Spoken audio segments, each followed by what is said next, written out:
What's the difference between hard money and transactional funding?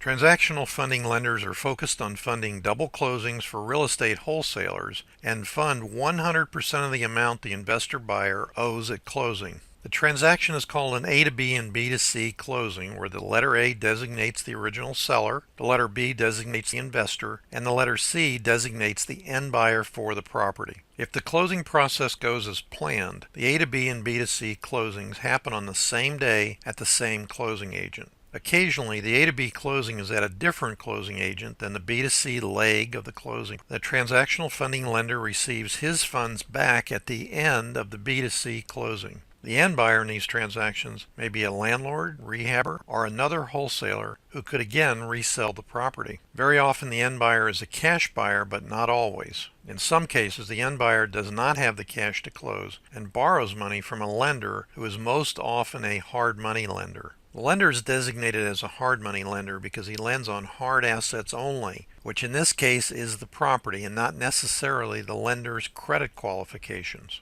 The hard money lender is loaning the money to the investor so that a rehab of the property can be completed and resold to a retail buyer. In some cases, the hard money is loaned as a bridge loan until the investor borrower can get refinancing with a conventional lender such as a bank. These hard money loans have acquisition costs for the borrower, including junk fees and points added to the loan amount, which are paid at the purchase by the borrower or paid when the borrower sells the property. The biggest difference between transactional funding and hard money loans is the duration of the loan and the borrowers qualifying for the loan. The transactional funder's only requirement is that the end buyer has wired his closing funds into the closing agent's escrow account ahead of the B2C closing. The hard money lender is always exposed to having to foreclose his loan if the investor stops making monthly interest payments. He therefore has to plan ahead to be able to recover as much of his loan amount as possible through the foreclosure process. The hard money lender attempts to protect himself by doing a complete evaluation of the property, including but not limited to checking the after repaired value or ARV, estimated repairs, the chain of title, and any open liens and code violations. In essence, transactional funding loans are easy to get and offer somewhat reduced risk to the lender. Hard money loans offer high risk to the lender over an extended period of a few months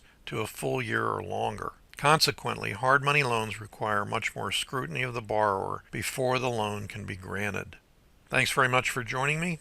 I'm Dave Dinkle.